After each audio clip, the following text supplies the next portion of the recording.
Hello everyone, and welcome to Ant Biology webinar series presented to you by Translational Outcome Research Group, Department of Zoology, University of Calcutta.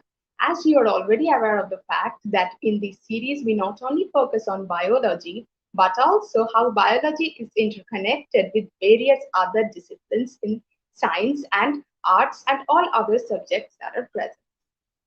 So, to our audience, you can post your questions and interact among yourselves in the comments. We will moderate your questions to our respected speaker at the end of the talk. And the feedback link will be shared in the comment box in the end of the session. So please keep a note on that. And unfortunately, our mentor and convener, Professor N.R.A. Banerjee, Department of Zoology, University of Calcutta, could not join us today, but she has sent her best wishes and regards to our respected speaker. So I will take this opportunity to introduce our eminent speaker, Professor Mo Dashgupta. Professor Mo Dashgupta is a professor. Hello, ma'am. Welcome. Welcome. We are honored to have you, ma'am.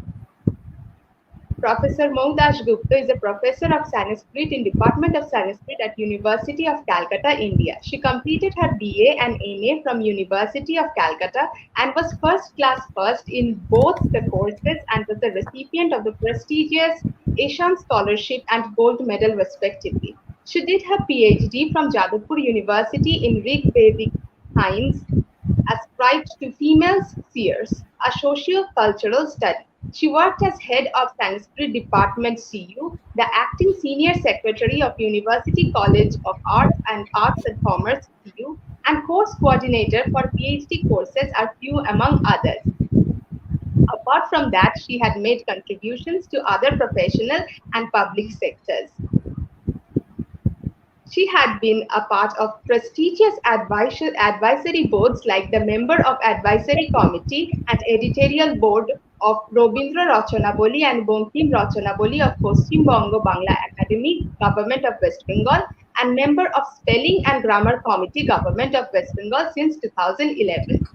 She's a life member of Asiatic Society. She's the recipient of the prestigious Shivdashani Visiting Fellowship of Oxford Center for Hindu Studies of Oxford University for Michaelmas term of 2019. She also authored many books, including Amar Dasher Puthi, that was awarded the Sahitya Academy Translation Prize of Bengal for Bengali in 2015. She has published numerous research articles and papers in journals. Some of her outstanding publication includes Women's Shares of Rig Veda. She had published periodicals, conference proceedings, newspaper, and contributed to various book chapters. She had spoken in multiple national and international lectures, special lectures, and herself was the chairperson and moderator of various national and international lectures. We are very honored to have you, ma'am, in our platform. And the stage is all yours. Thank you so much. I cordially, um, I am cordially indebted to this and biology web system. They organize webinars on substantial matters, and it is my privilege that I am here today. As a Sanskrit scholar, I shouldn't have entered the platform of a science subject. But however, I could get a chance to come to you with some ancient Indian wisdom on health and biology as well. And the topic of my lecture today is fever, Thakman, the fever, as it is discussed in the Atharva Veda. Before I start my lecture and go to the specific points I want to share with you, I should here start with a Mangalacharana, that is the traditional custom of starting anything good, and that is with a Vedic hymn that prays for the conquer of death. Let us be free of death and fear of death. And I start with this Mahamrityunjay mantra. It is quite famous. You might even being scientists know about this famous verse. ॐ त्र्यम्बकं यजामहे सुगन्धिं पुष्टिवर्धनम् उर्वारुकमिव बन्धनात् मृत्योर्मुक्षीयमामृतात् ॐ. Oh, I worship Triambaka, Rudra, the three-eyed and three-leaved herb, the Soma.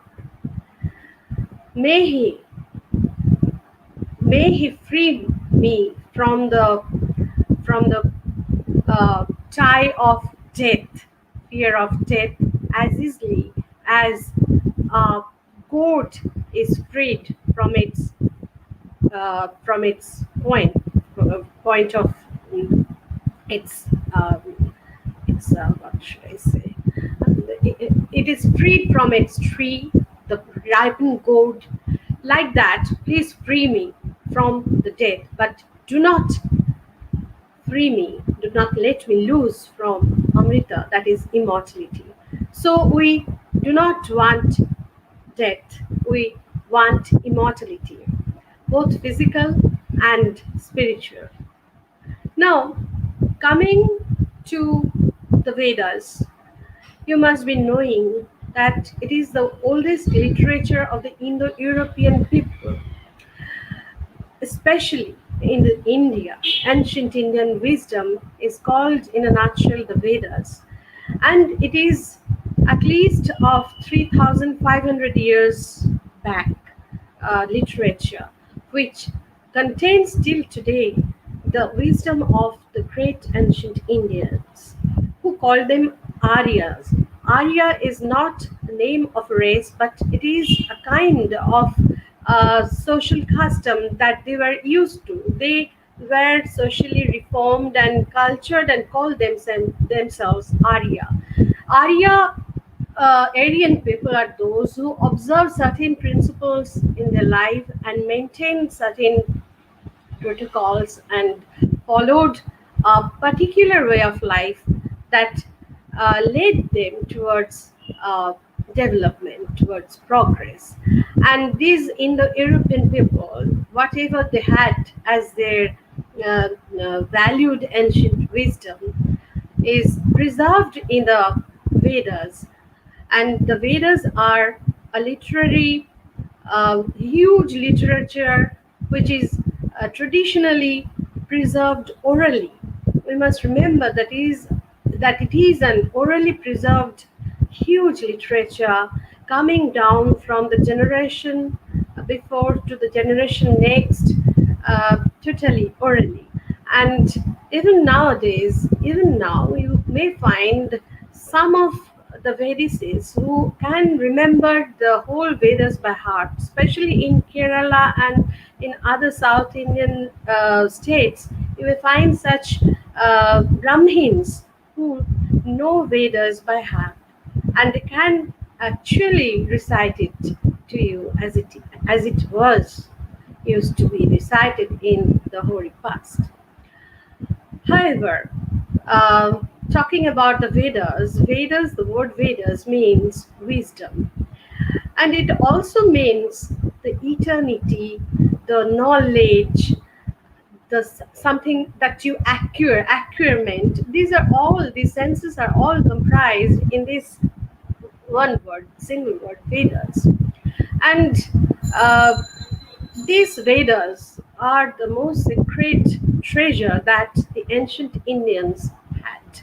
And they preserved it so meticulously that it even today inspires our awe. Uh, this Vedic literature, as it is to be summed up in a nutshell, is um, fourfold. It has four genres of literature called the mantra or Sanghita portion, the Brahmanas, the Aranyakas, and the Upanishads. The mantra or Sanghita portion and the rest of the three they make the Veda proper. And whatever I understand today, that this is Rig Veda, this is Atharva Veda, we mainly mean its Sanghita or verse, the text portion, and the Brahmana portions that comprise Brahmana, Aranyaka, and Upanishads. They are actually the application and understanding of the preceding text or Sanghita portion. The application in sacrificial rituals are the main target that the Vedas had, especially for the Rig Veda. And there are such four Vedas in our uh, whole Vedic literature. They are the Rig Veda, the Yadur Veda, the Sama Veda, and the Atharva Veda. And there too, the Rig Veda is considered the foremost one. It is the most revered literature and considered to be the first and foremost of all the Vedas. And the rest of the Vedas, we come down to the Yadur Veda, which is a little later composition in comparison to the Rig Veda. The Yadur Veda is divided into two schools, that is the Black Yadur Veda or Krishna Yadur Veda, which is considered much older than the White Yadur Veda or the Shukla Yadur Veda. And they all, mainly this Yadur Veda speaks about the sacrificial rituals principally. And then you come to the Sama Veda, which is a book of songs. The songs, the verses are taken from the Rig Veda, and the melody is composed in the Sama Veda. It is the Sama Veda that where you get the songs composed on the Rig Vedic verses mainly. And these songs were also applied in the sacrificial rituals. They were all parts of sacrifices, and the sacrifice was considered the most important part of a Vedic Aryan.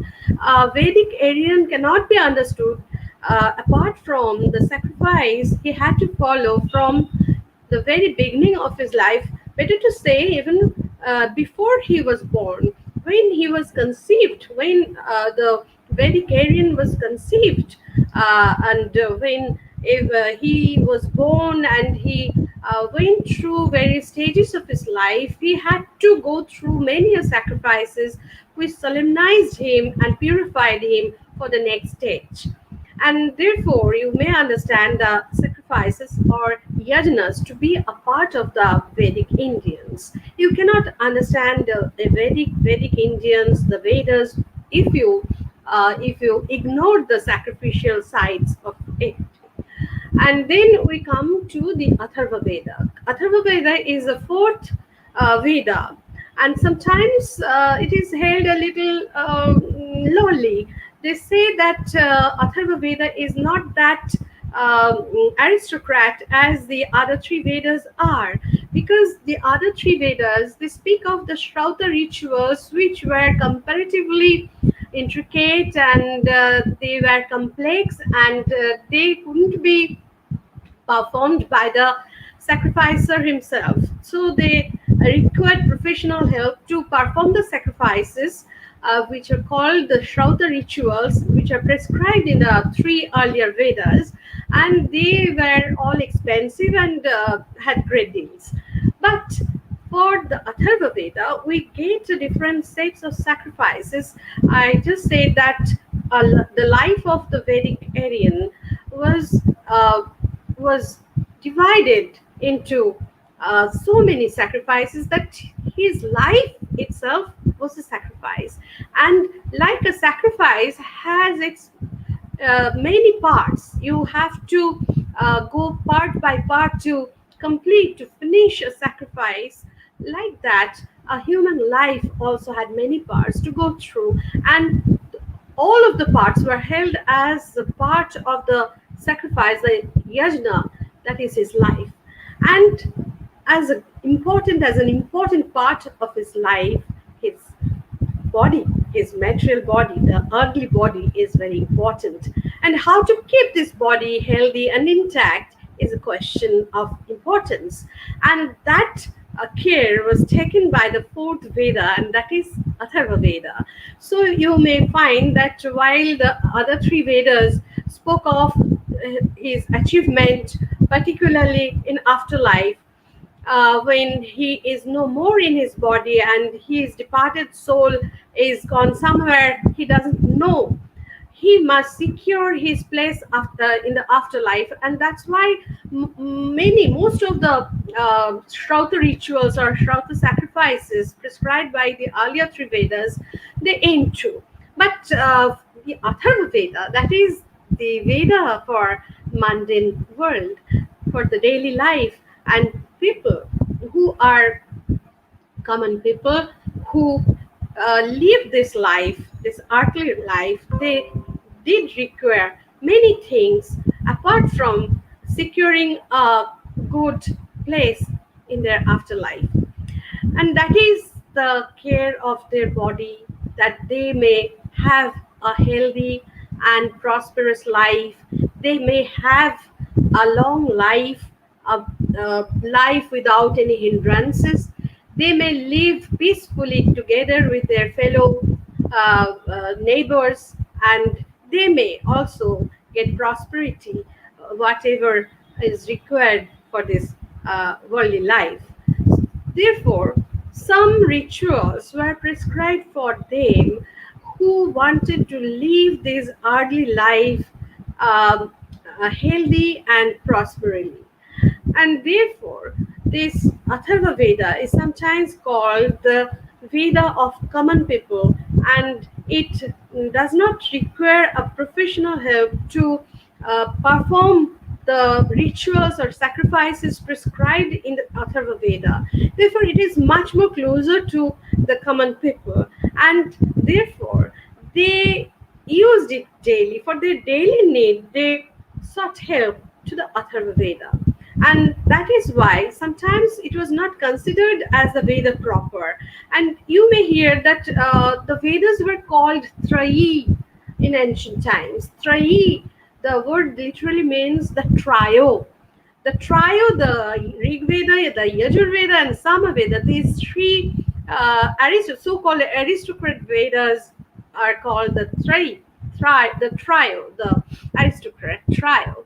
However, this argument is not palatable since Trayi doesn't refer to these three Vedas but three types of mantras that all the Vedas, all the four Vedas contain, and that is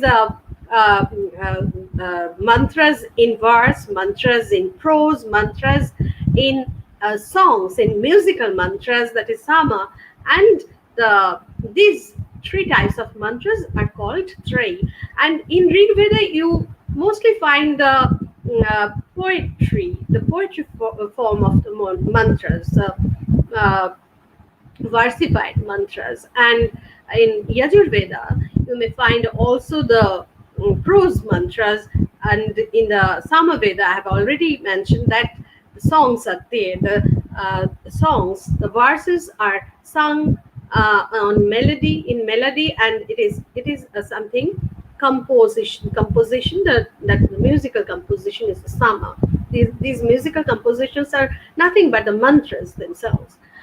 But in Atharva Veda, you don't find any fourth category of mantra. In fact, in Samaveda, you find the prose mantras, the poetry mantras, and there is nothing new in their forms. Formally, there is nothing new, but the thing is there that the rest of the Vedas talk about mainly the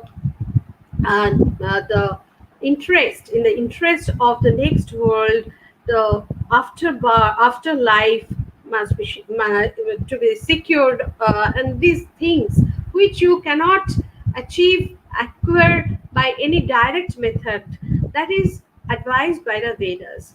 The Vedas tell you the way of attaining something which you want to get, and or something you want to avoid, but you cannot do it lightly by any direct method, that is by perception or by inference. And whatever method you don't get by perception, by your experience and your your inference, then the Veda comes and tells you that uh, you may perform this and that sacrifice, and it will help you achieve the thing you want to get or avoid that thing you want to get rid of. And those ways are not anyway perceivable by your common knowledge, your day-to-day experience. So you have to depend on the Vedas for what you have to follow.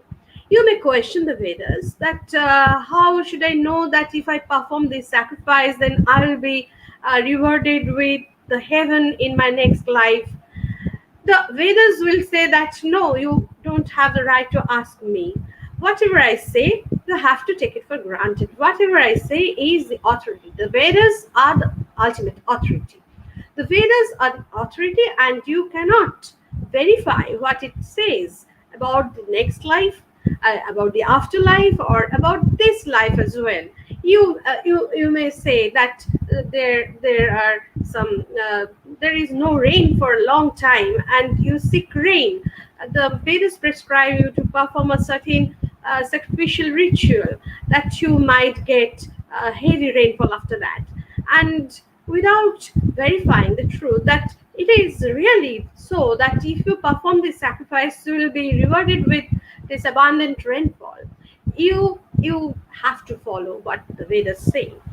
So the Vedas are the ultimate authority for the ancient Indians, ancient Vedic Aryans, I must say.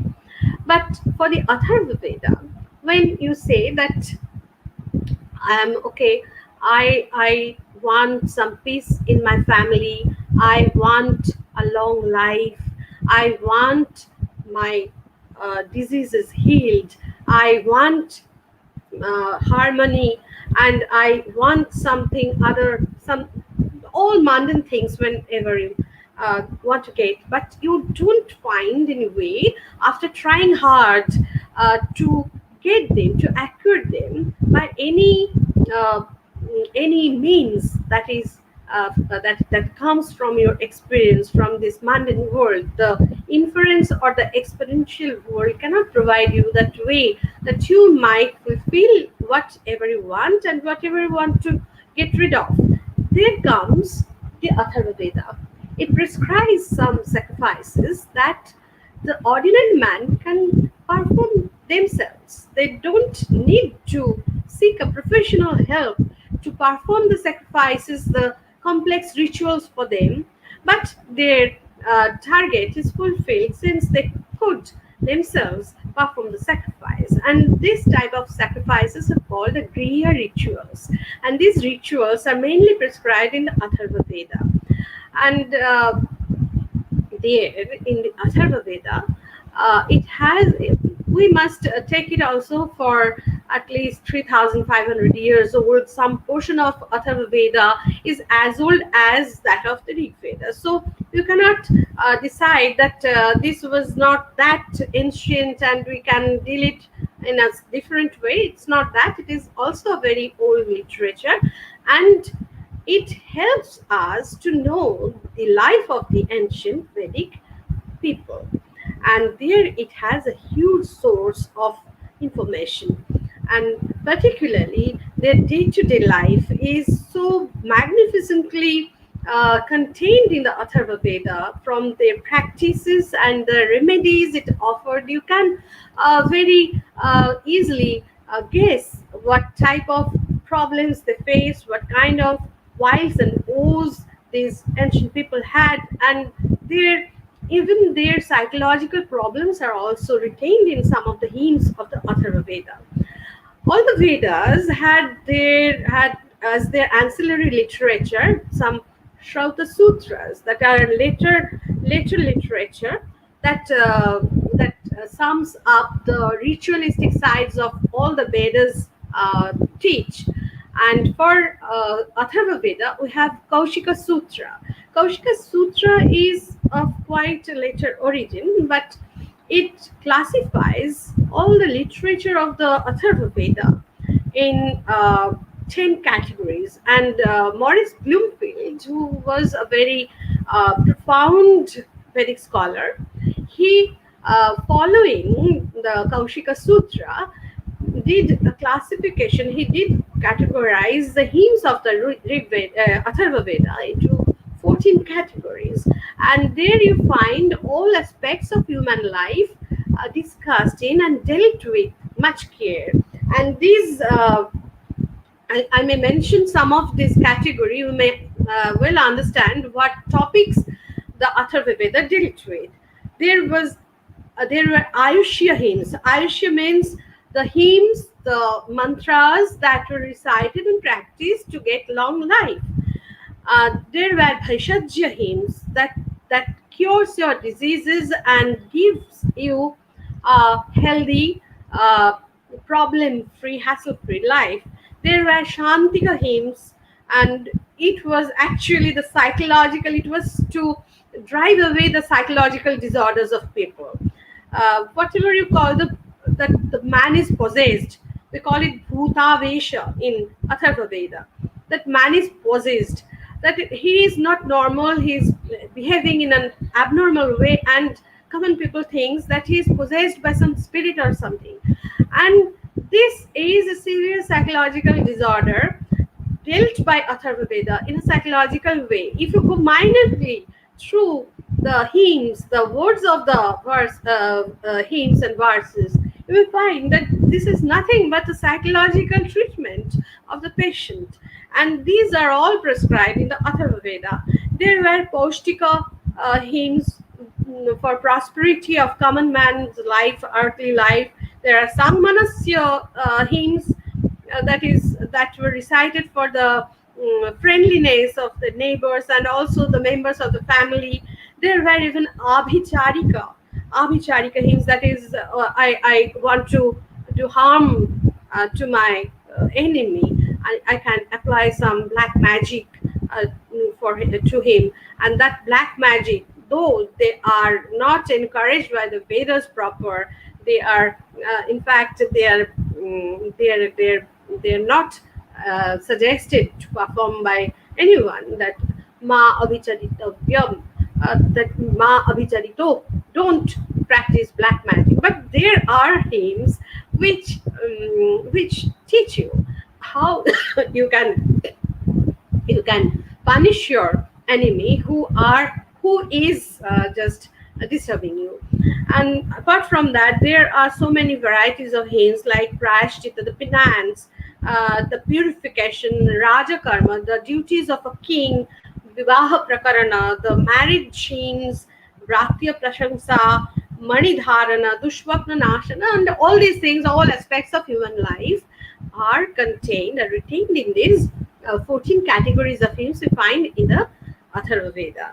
There, among the Bhaishajya hymns, which are quite many in number in Atharva Veda, we find a group of hymns, as mentioned by the Kaushika Sutra. There are at least 19 such hymns or poems that deal with the fever, the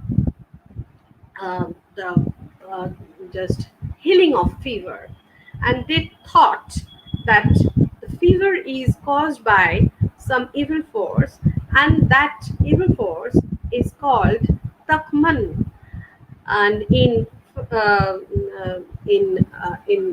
singular, in nominative singular, it is called Thakma. Thakma. Thakma means fever in Atharva Veda. Now I'll just read my paper to get it into time. Otherwise, the lecture will be taking much time, and you might get distracted.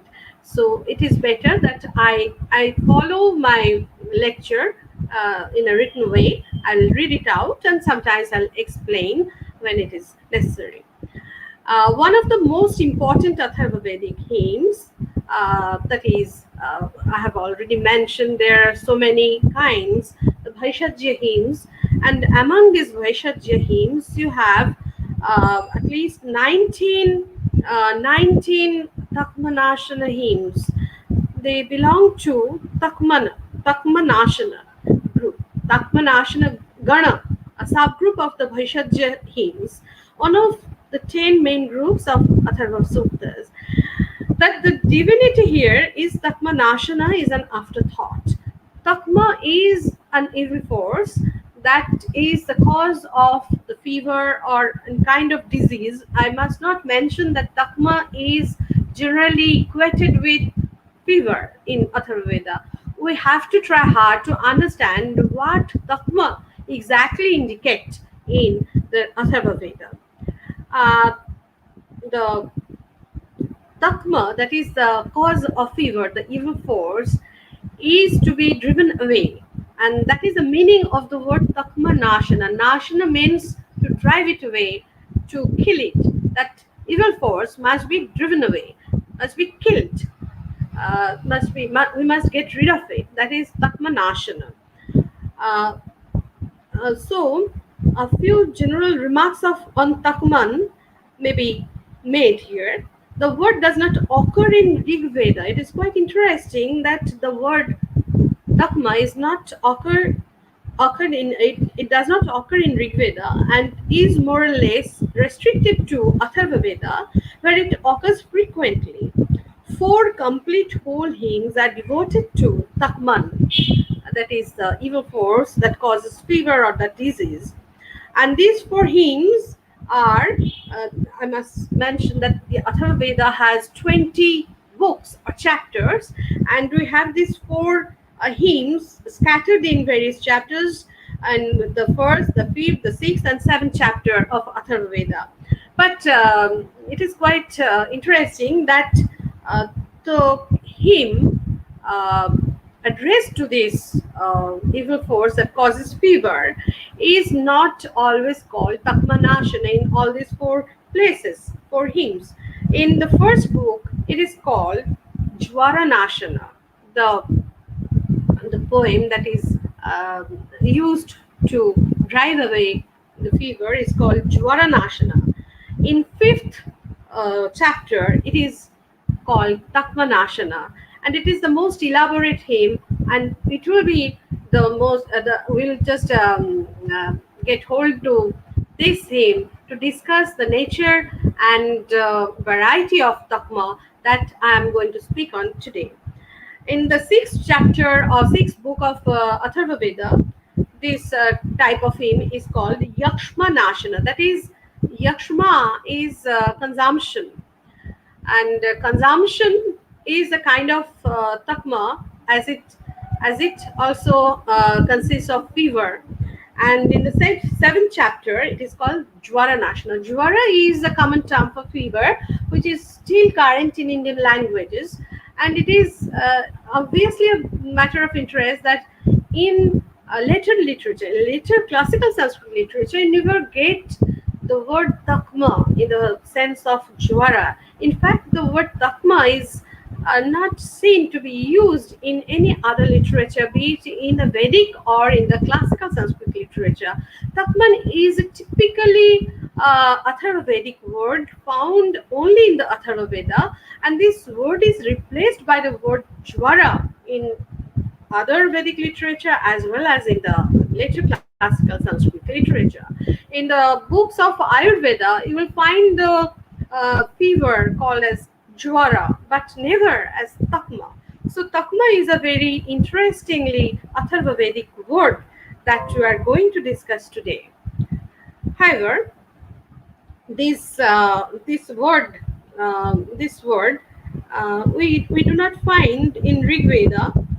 Besides these four hymns, what I just mentioned, we find a list of various diseases, many of which are more or less similar to Thakman. That is, indirectly Thakman occurs here. And we get an ancillary book of Atharva Veda called Ganamala. It says that 19 hymns or poems are regarded as Thakman hymns, but we don't find them. As I said, in true sense, we find only these four hymns I just mentioned related to the fever or Thakman.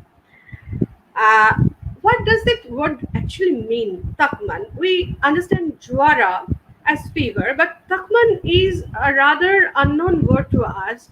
We must take help from the ancient commentators first. Uh, the commentator of Atharva Veda, Sayanacharya of 14th century, he mentioned Thakman as a word coming from a root Tanch. And this Tanch is something, Takman is Krishna Jivanam Kartaram Yasmin Sati Krishrena Jivanam Bhavati. That is, it is something that makes the life difficult. Takman is something that is difficult. It makes your life difficult. And he says that as the fever makes your life difficult and uneasy, it is called Takman. It comes from the root tanch or tak. But it is a vague concept. Any disease causes your life miserable. Any disease is difficult for anyone who is suffering. So, whichever makes your life difficult is Thakman and it means fever. It cannot be explained in such a naive way. We may take help other than Sayana, like later commentators or interpreters of the Vedas, especially in the in the 18th century. We find a group of German Indologists coming up, and they are discussing Vedas with great interest, and they are giving new interpretations based on the basis of linguistic data. And among them, big name is Rudolf Roth. He was a German scholar. In the year as early as 1846, he suggested that Thakman means leprosy. You find it quite different from what fever means actually. Why did he interpret it as leprosy while his predecessor, the commentator of 14th century Sinai, calls it a fever? Why Roth suggests that it must be leprosy instead of a general fever? Because in Atharva Veda, one of the remedies for Thakman is an oshadi, an herb called Kushtha. That herb is called Kushtha. And you know, Kushtha is the name of leprosy, and the name of the disease and the herb that cures it being similar, they have something similar commonness, they have some relation between them. That's why Roth suggested that Kushtha is used to cure Thakman. Therefore, Kushtha, being the later name of leprosy in medical literature of ancient Indians, Kushtha is used to cure Kushtha. Thakman is nothing but Kushtha. That was the point Roth offered. Uh, there is some bandhuta, they say, they have some commonness, the relation between the name of the herb that cures the disease is common with the name of the disease itself. So there is some bandhuta. The herb is called Kushtha as it is to cure Kushtha leprosy. This view was long held to be correct, and it was supported by Pictet Adolf, another German scholar, who proved who approved the suggestion to be correct one. He tried to support Roth's view that he said that it has enough linguistic reasons to take Thakman as leprosy. Why? Because he said that in ancient Persian literature there is a word taktah, which means skin disease or leprosy. And also in Celtic language we find a word tachas, which also means leprosy. And in Scotland, the Highlanders suffered from leprosy. So there must be some relation with touch, tuck, tut, and this Thakman. Then Thakman must be some skin disease. It was Pictet Adolf's view, his hypothesis, which he did after the content of Rudolf Roth. However, this hypothesis did not last for long, and later research works have proved this view to be wrong. and Muir, another German Indologist, he always translated the word Thakman as consumption. Consumption, yakshma. That is a wasting disease or kshaya. It came nearer to the description of the disease that is described in these particularly four hymns that describes Takma. And indirectly, it suggested that Roth's view was wrong. Another important German Indologist, Weber, who made for the first time the scientific study of Thakman, said that it was some kind of fever, and he was supported by uh, Griel and Grumman. They were the authors of a medical treatise on Atharva Veda.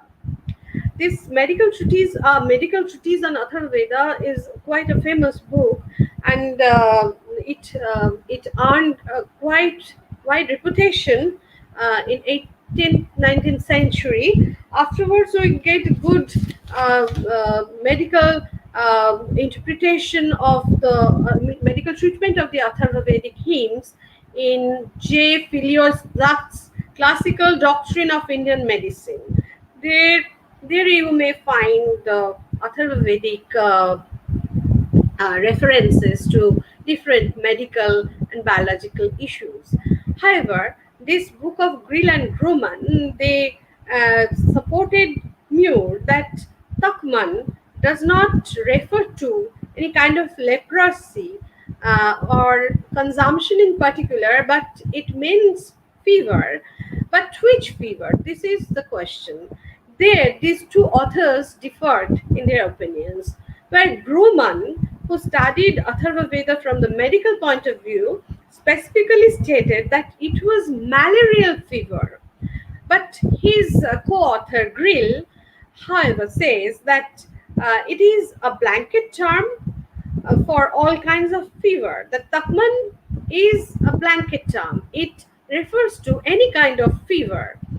And the Shauta Sutra, the commentators of Kaushika Sutra I mentioned earlier, the literature, ancillary literature that describes and explains the rituals prescribed by the Atharva Veda.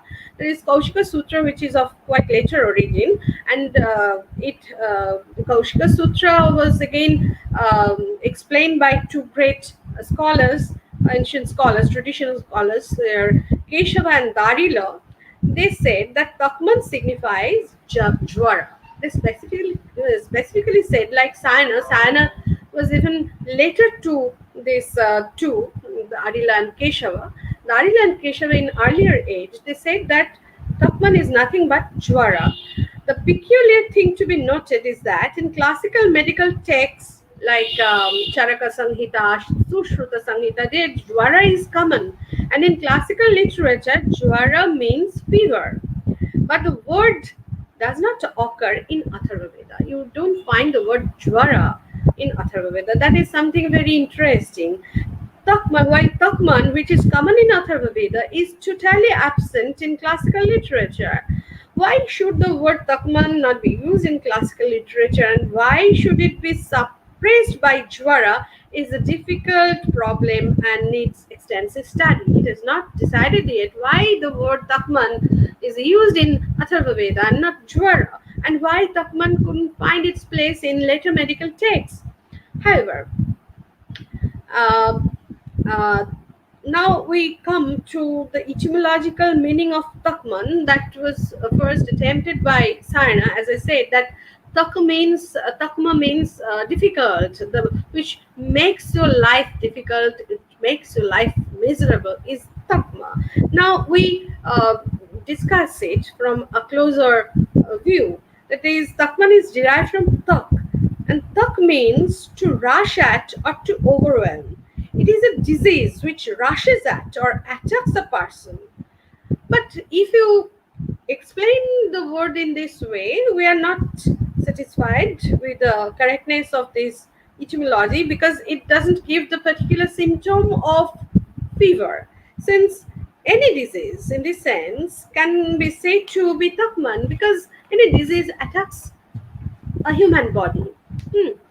Then you come to another root, which might be the origin of this word takma, and that is tanch.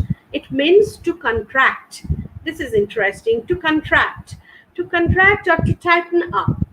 When you have fever, you sometimes have contraction, you feel chill, you feel hot, and when you feel chill, your limbs are contracted. And in time of convulsion, when the fever is at its highest level, especially children have convulsion, they're found detected with convulsion, and this convulsion, symptom of this convulsion is a contraction of the limbs. So the word tanch, the verb tanch, the root tanch, might be the origin of the word takma. The body gets contracted or tightened up, or senses are drawn together, that is tightening, particularly of the skin. But in Atharva Veda, there is no contraction of the body or of senses in Thakman. But we don't find that symptom described in the Atharva Veda while they describe Thakman. So this etymology is also doubtful, or it may be derived from the root tap.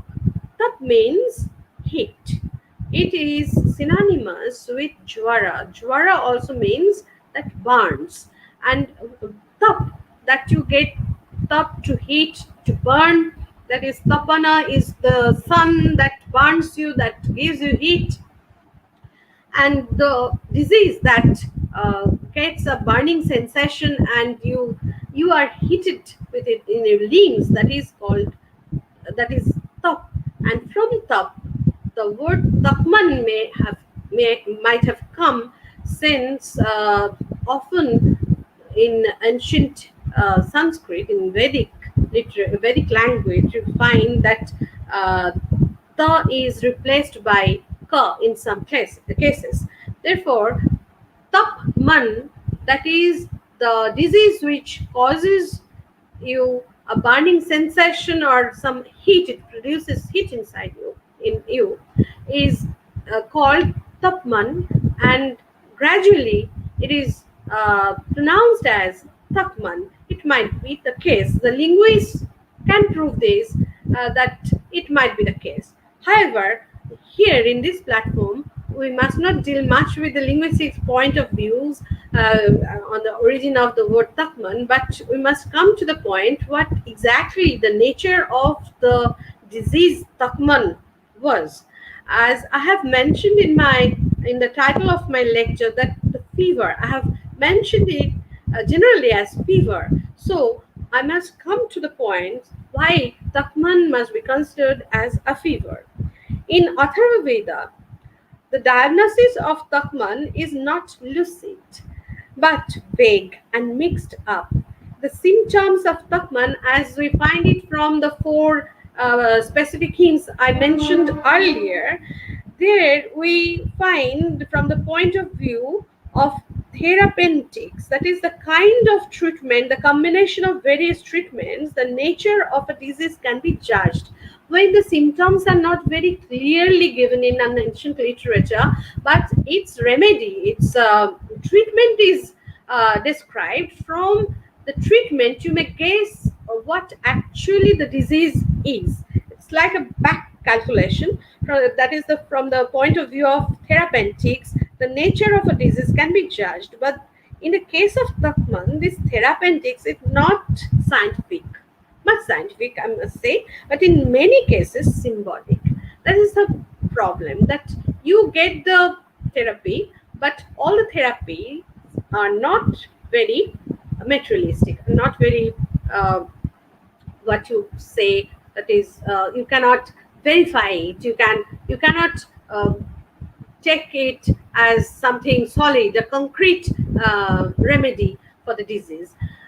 For concrete remedy, you have some herbs mentioned in the Atharva Veda. It's okay, but along with the herbs, some magical rituals are also prescribed. Some symbolic practices were prescribed, and that is the problem to identify the nature of the disease that Thakman referred to.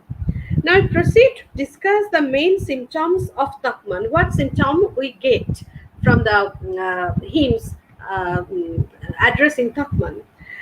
From the four hymns mentioned before, the main symptoms are, first of all, alternation of heat and chill. The alternation of heat and chill. That is, sometimes you feel very, you get shiver. You are just feeling too cold. You are chilled. That is common in malarial fever. That it is unbearable chill you have, and that is a symptom of Thakman. And sometimes you feel excessively hot, and this the alternation of heat and chill is a symptom of this Thakman, and this is featured in that hymn in the fifth book of Atharva Veda that I told you, that longest hymn comprising 14 verses addressing the Thakman or the evil forces that cause the disease. And the second symptom is intermittent, that it is not always there. You don't have a high temperature for the long time, but it is intermittent. This feature is it agrees with the symptom of malaria, that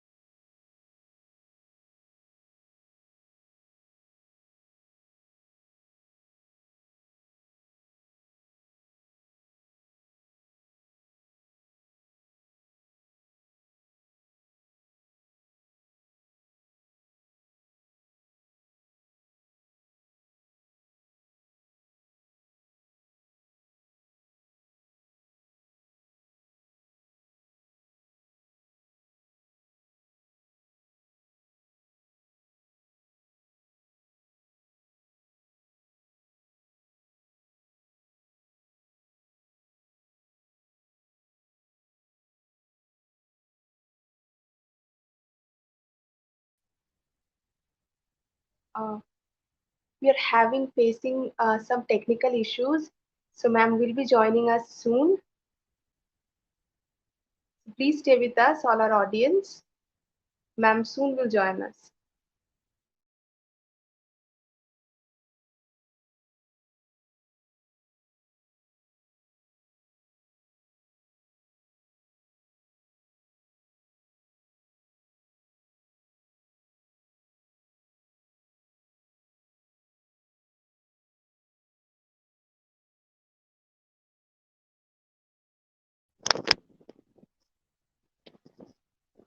I'm so sorry.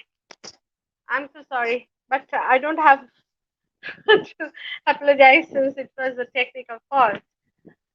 Can you hear me? Can you hear me? Am I Yes, audible? ma'am. Yes, ma'am. You're Okay, audible. okay, You're perfectly audible. okay. I hope the rest goes well. Okay. Uh, Yes, ma'am. However, what where I was, yes, the symptoms of Thakman, and there the second symptom is it goes well with the malarial symptoms, and there we find that, 1 minute, please let me have it well placed.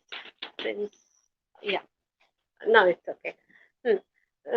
The malarial fever has that intermittent fever, has intermittent uh, uh, uh, uh, that malarial symptoms are uh, common to this point. And the third symptom that we find from these hymns is jaundice. It may be identified with jaundice, and in jaundice, there is also you have fever while you have jaundice, though it is not too high always, but there is a fever occurring in the jaundice uh, as well. Everything, and it is also mentioned in these hymns that when you have Thakman, you have everything becomes yellowish. Hmm. Everything becomes yellowish, and it is a symptom of jaundice that people, the eyes of the people become yellow, and this is called the pita jwara or kamla and something like that. The yellow fever, not that yellow fever of Africa, but something that causes your look yellowish, pale, and it is also identified with the description of Thakman in these hymns. Besides this, there are other ancillary symptoms as well, namely headache, cough, rash on the body, redness. Body becomes harsh, hard, spasm occurs, and malarial fever was common in the country round about Balk in Balhika, uh, where lived the forefathers of Vedic Aryan. So scholars they guess that this is nothing but the malarial fever. Takman is more close to the malarial fever than the fever you get in jaundice. And in those areas, Balhik, what is very near to the mountain Mujavat, which is mentioned in the Vedas as well. The country is marshy, so malaria attacked most of uh, everybody there, for which Aryans migrated from that place. It is some hypothesis that they say that Aryans came through that whole part of country, and they some of them lived there. They were the Avestan people. They were the ancient Iranians. Were none but the other parts of this Aryan migratory tribe. Whatever, I don't want to go into that controversy. Where we must focus into what exactly this Thakman refers to. In later medical literature of ancient India, in Sushruta Sanghita, there we find that Sushruta characterizes Thakman, that is Jwara. He never mentions it as Thakman, but he mentions Jwara as Roga Raja, that is the king of diseases. This idea has been taken from the Atharva Veda description. Thakman's burning weapons or arrows are referred to in the Atharva Veda. The hymns addressed to Thakman, they mention the burning arrows of Thakman. We always identify the burning sensation one goes through while having fever. And from the therapeutics of the disease, Thakman, we find these type of uh, treatment. I now go to this portion that is not very far from my ending of the lecture. Now, for the treatment of this disease, we find two kinds of treatments are mainly mentioned. First, normal, that is the help of gods who are invoked. That is the way the Vedas invoke the gods, seek their help, and ask their prayer to cure the disease. That is one way. And in these four hymns, we find that the divine help is sought to cure the disease. And secondly, symbolic magic of two types.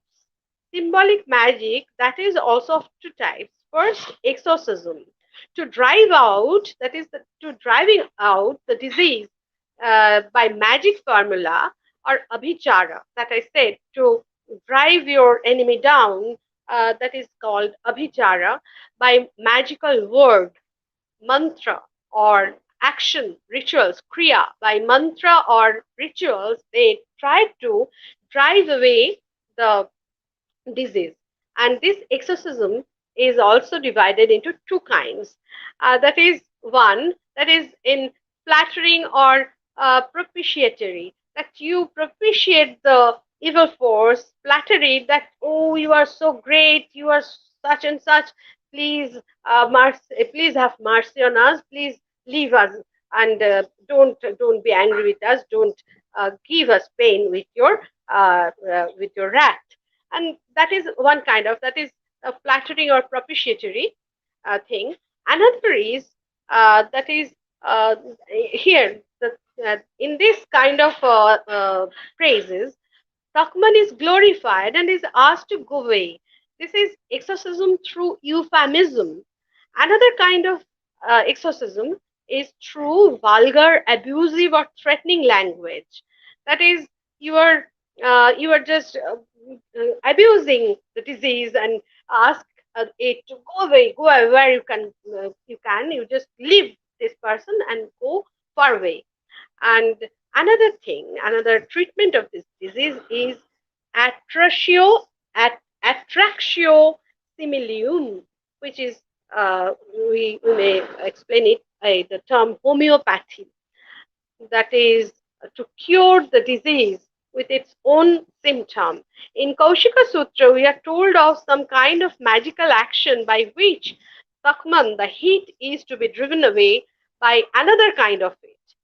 For example, they have prescribed some ritual, uh, a portion of roasted gruel, roasted grain, hmm, that is kept in a copper plate and or a copper vessel mixed with boiling water, and that pot of boiling water mixed with that uh, heated or roasted grill, that is kept on a copper plate, and under the pot some burning hot grains are kept on a heated copper plate.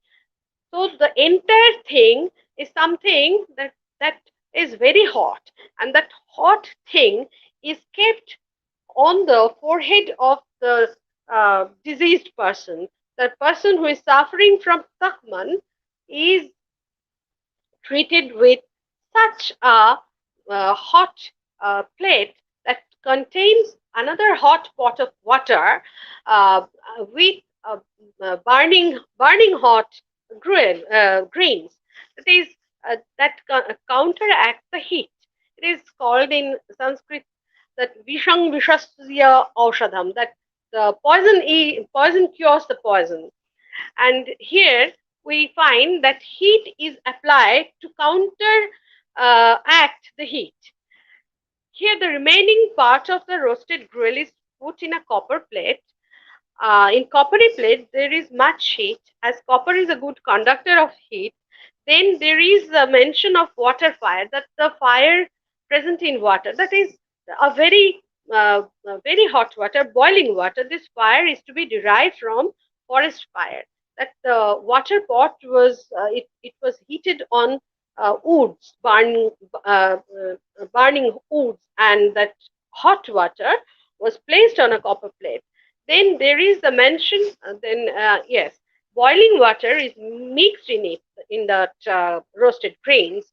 The whole thing is put on the patient's head and allowed to go, and the Thakman, the fever, is prayed, is asked to go to the forest. That they pray, the prayers say that, oh fire in the water, you take the heat from the patient and go to the fire of the woods. That is, just you go away in the form of fire. The fire, you take it out from the diseased body and you transfer it to another fire, another form of fire. Uh, this is the I said that kind of homeopathy, that poison kills poison and the heat kills heat. This is some ritual practiced and advised by the Atharva Vedic Shruta Sutra. The third is important for us because it mentions the medical herbs, which consist of real medicine, of which the main herb is kushtha, as I mentioned earlier, which is universally powerful. And it is such a herb that it is called uh, Vishwatu Virya, is one of the epithets of kushtha. Kushtha is a very significant beneficiary herb. It is called Vishwatu Virya, that is almighty. It is considered as the Sarva Rogahara, that it drives away all diseases. And with kushtha, another herb is mentioned to cure this fever, Thakman, and it is Jangira. Jangira is sometimes mentioned. So now we find what Thakman meant in the Atharva Veda. It is a kind of fever that included contraction of limbs, that uh, included occurrence of chill and heat, and it was also intermittent, a kind of intermittent fever like we have in malaria. Sometimes it is mentioned that people become yellow. Some connection between the yellow color and this disease is mentioned in this ancient text, and sometimes it is identified with the malarial fever. Uh, the remedies mentioned in the Atharva Veda and in the Atharva Vedic traditional text is something, some exorcism, some eulogies, some homeopathic treatment like some ritual. But two kinds of herbs are also mentioned, like Kushta and Dangira, that actually came into effect to treat this disease. And that's all for today. And thankful for your patience. And if you have any question, I may welcome.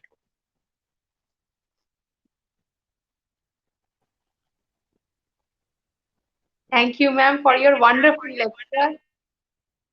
We are so enriched. So we have a few questions from our audience. So is it okay if we go through them now, ma'am? Yes, I will try to I try to answer if it is in my reach, within my reach. Oh, yes, ma'am, certainly. So our first question is from Ujjwal Kormokar. Madam, is there any mention of pandemic in Atharva Veda?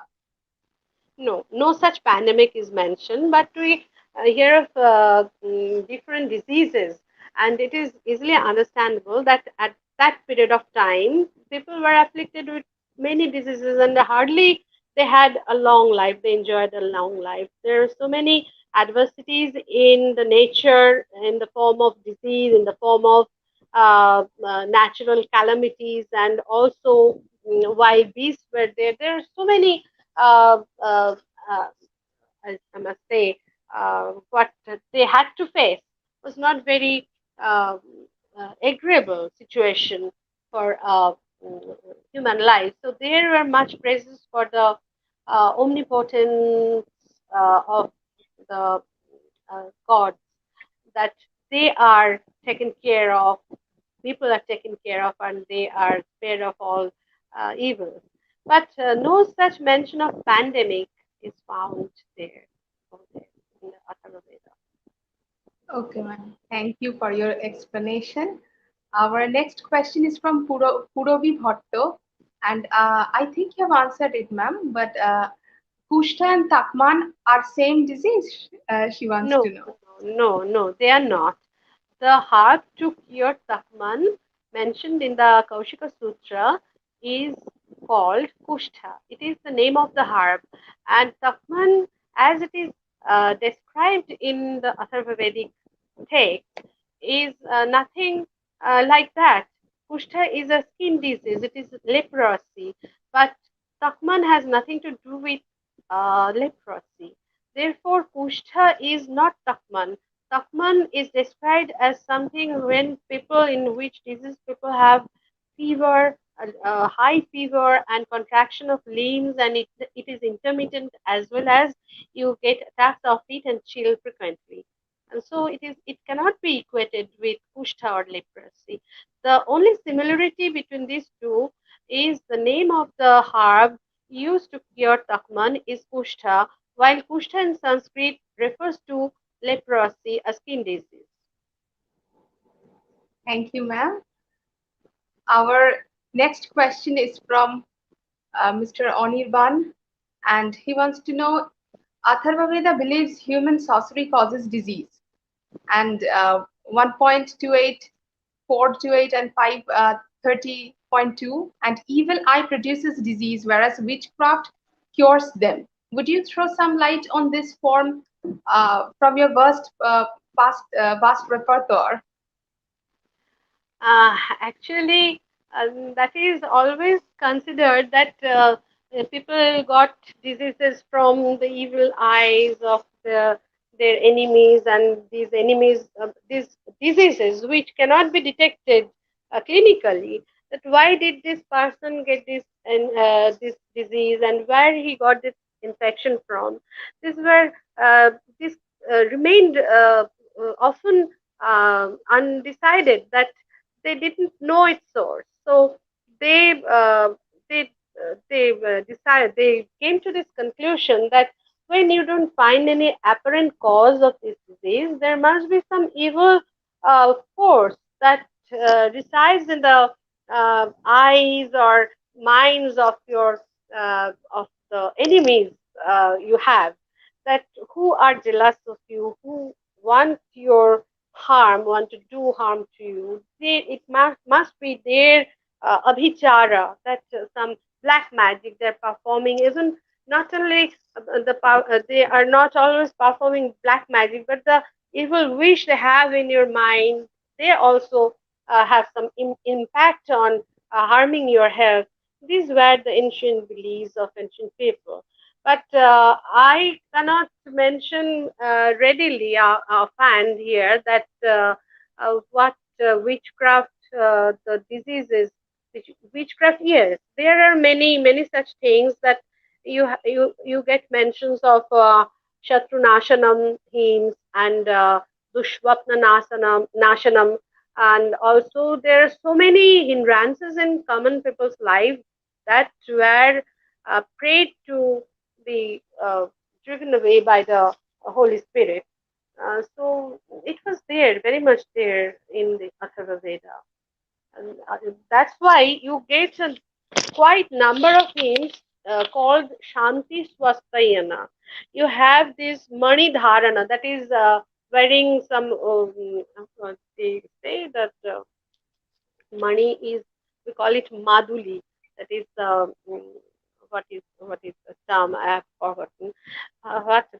That you get some remedies that protect you from the evil sources of evil sources that might cause harm for your health or something.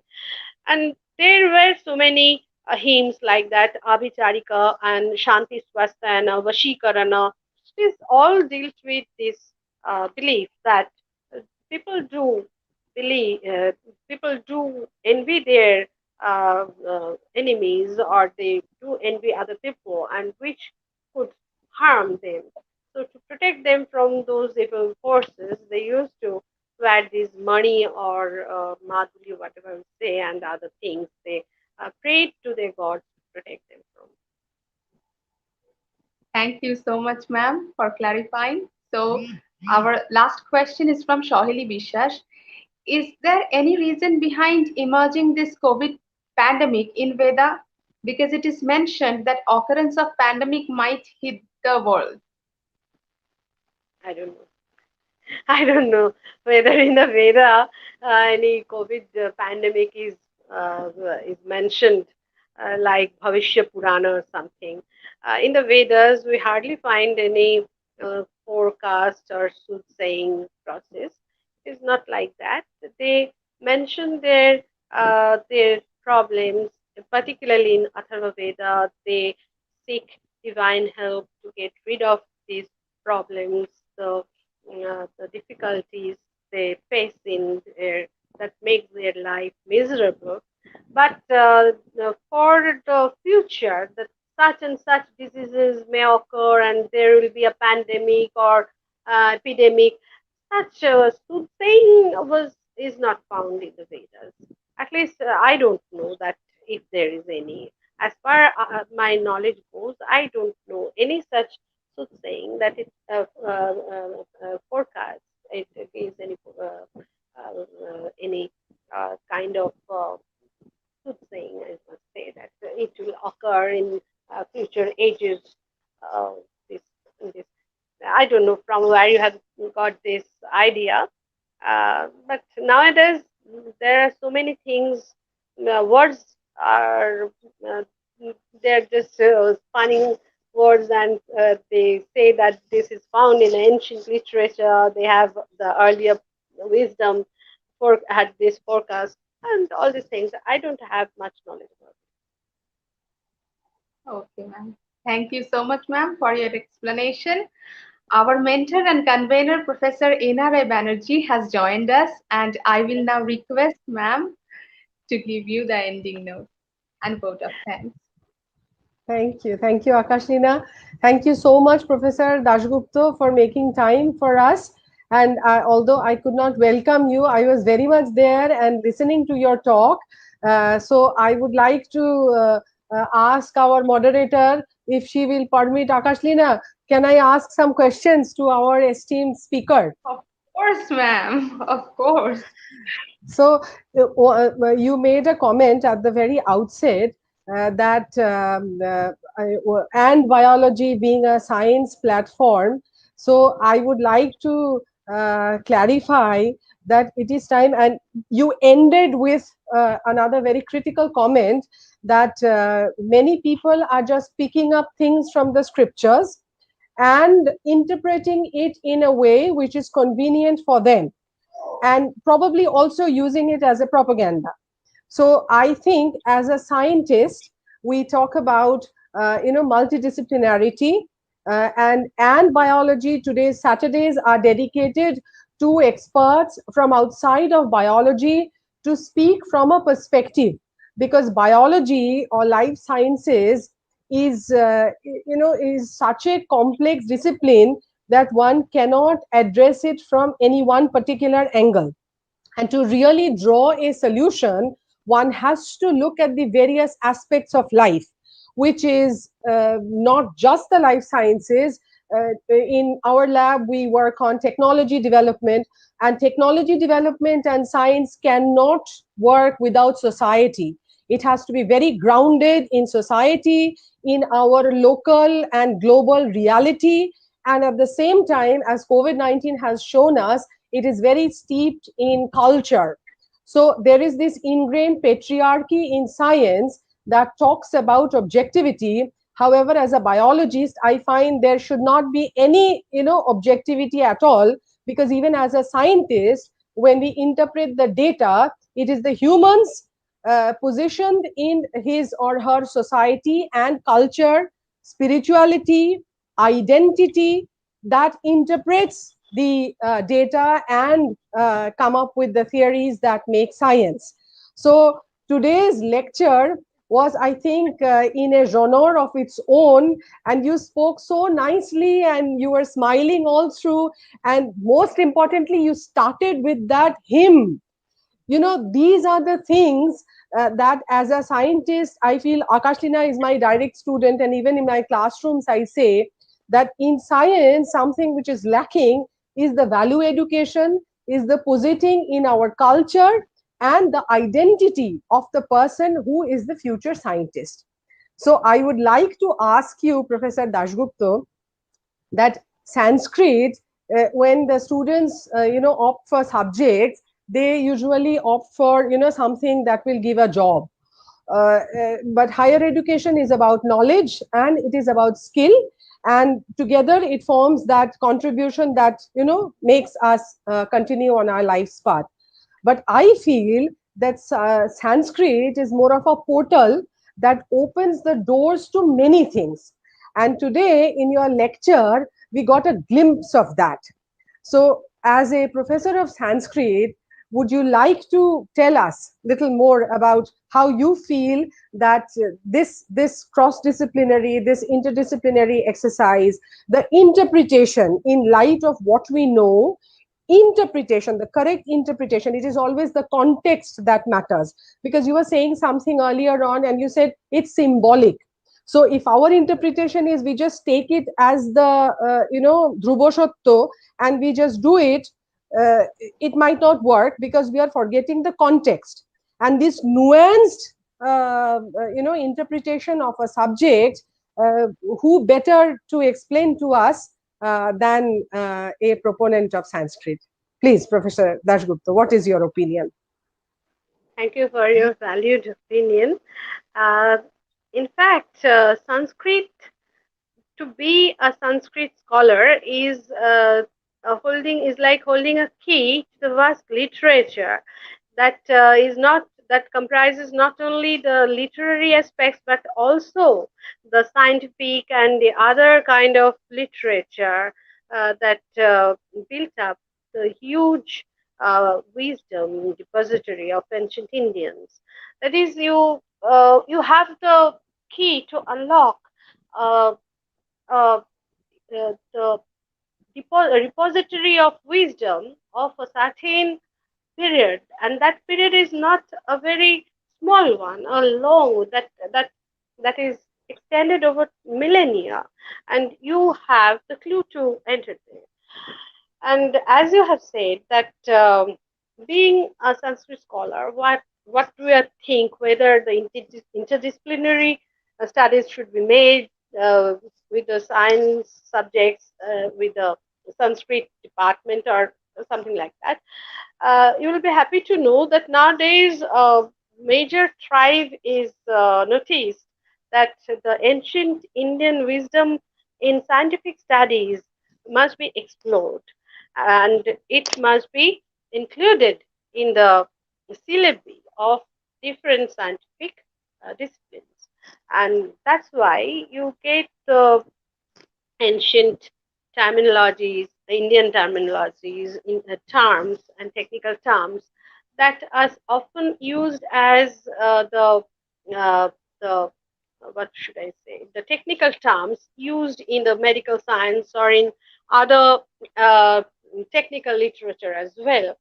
Uh, that indicates that in ancient India they had this subject uh, deeply nurtured, they discussed, they worked on it, they had deep understanding of the topic, and thus you get, all Aryabhat and his Surya Siddhant and other scientists like Barahamihira. You have Charaka and Sushruta. The students of medical science cannot proceed with the knowledge of Charaka and Sushruta in India. It is included in their syllabus as far as I know, but how many of them are actually they notice that their presence is there in the very introduction of their study. They just ignore the ancient Indian wisdom and go straight ahead with the knowledge that they get from the Western world.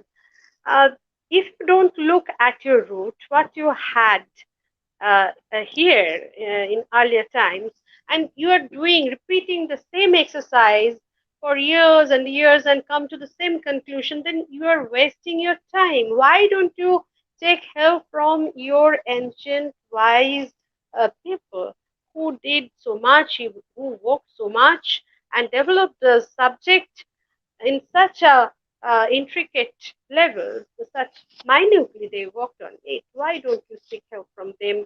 Why do you ignore them all and call them all rubbish?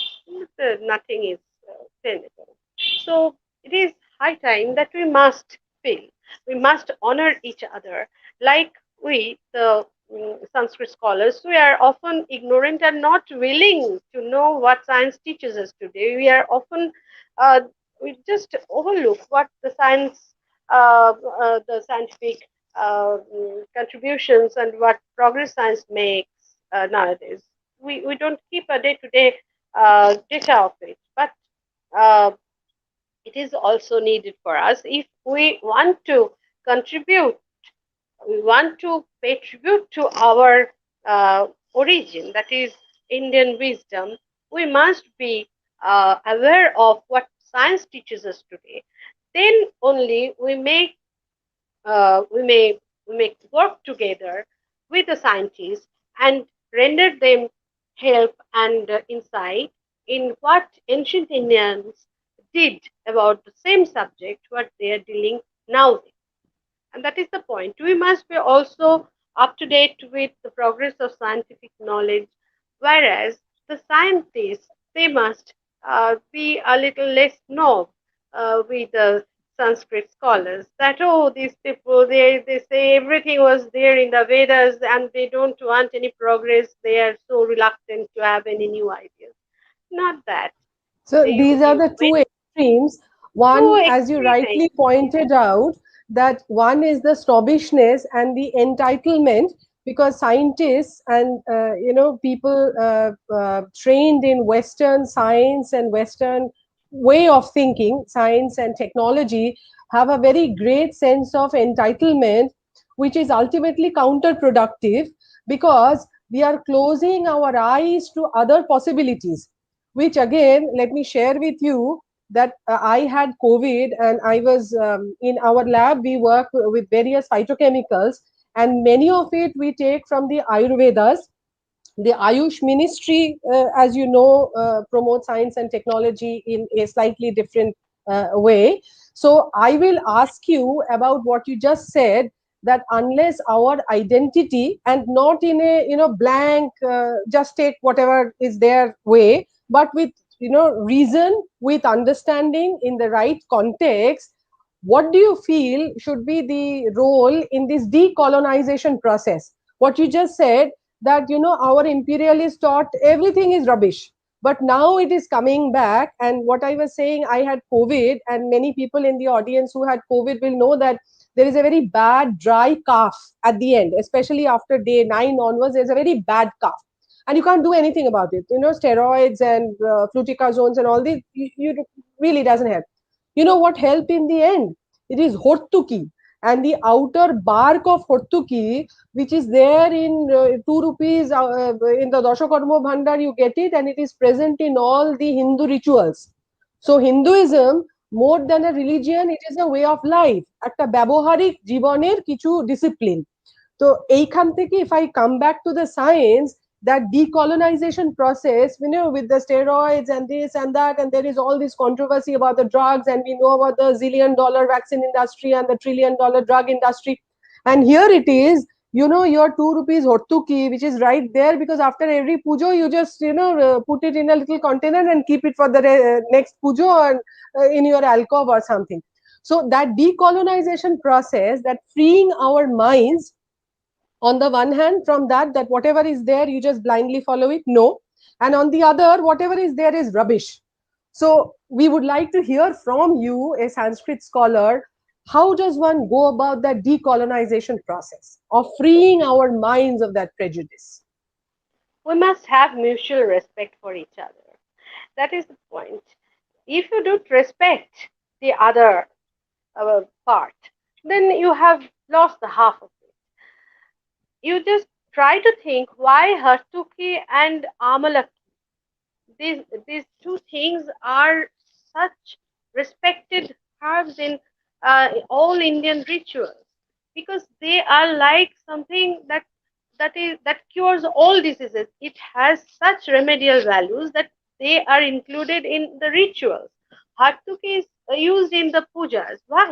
Because it is such potent, it is such potential medicine that it cures many diseases, many I must say, many disturbing diseases which we face in our everyday life. So when you get relieved from your cruelest enemies by something which is very easily available, you must worship it.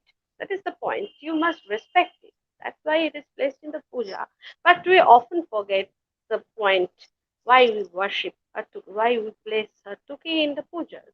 We think it is like the idol, it has nothing to do. You just have to worship, and after your puja is over, you just get it immersed in the whatever it is. It's like it is also symbolic that what you have, you don't only worship it, but you must try to find it out why you worship it. What is its value?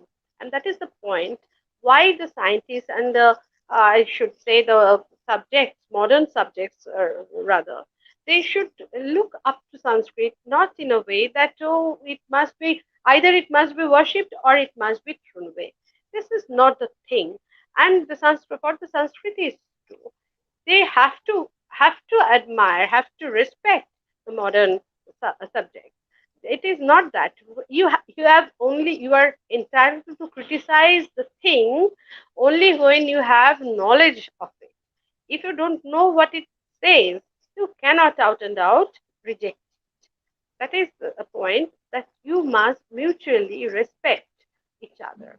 And from that point, we may proceed with the ancient Indian wisdom and the invent of modern science. If they go with hand by hand, go together hand by hand, then it will be nothing. There will be nothing like it. It will be something really Absolutely. wonderful for human And civilization.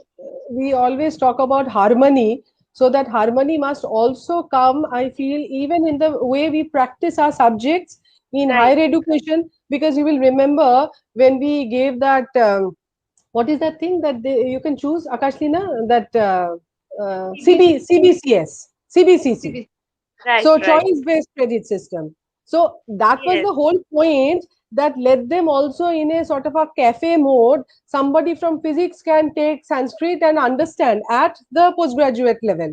So, but right. often you find somebody from zoology will go to maybe neurosciences or maybe molecular biology and stuff. Nobody, ventures out, and also there are certain logistical issues. But I think Yes, this lecture that is the would main be thing. would be would be sending a very strong message to our Yes, audience, which is a international audience, and from the school going kids to professionals, they attend the lectures, especially the archive lectures. So we want to send a very strong message to the academic community that such kind of interdisciplinary exercise are needed for our identity, for the harmony that you just talked about, that we talked about environment. And that age old wisdom is already there, that you respect the hottuki not just like a upachar in the ritual, but a deep philosophy goes behind it, the biodiversity of the choddo shak, or whatnot. So many of it we will look at you scholars for the interpretation, and many I think practices in the citizenry would be refined by such exercises at the here scholastic I level. must here I must mention that at the end of the Rig Veda, it has 10,555 verses. At the end of all, the last verse says, "Samani va akuti samana hridayani samanamastu ho mano yathava susahasati." The last line says, "Let us all have the same heart, same art, same thing. Why? That we might live in peaceful coexistence." Susaha asati. Susaha, that we must be in peaceful, that we may tolerate each other. We uh, may be in peaceful coexistence. That is the point of every effort that the Vedas teaches.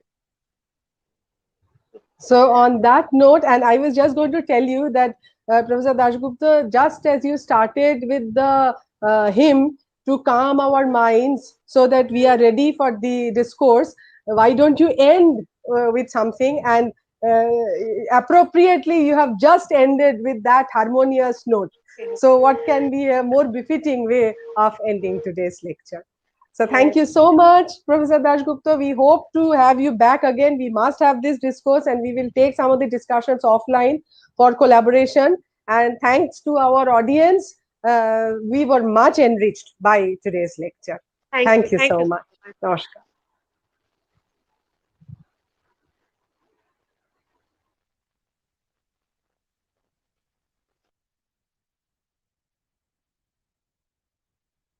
So, to our audience, thank you for being with us, and do join us tomorrow, same time, for another enriching lecture. Until then, stay safe and bye.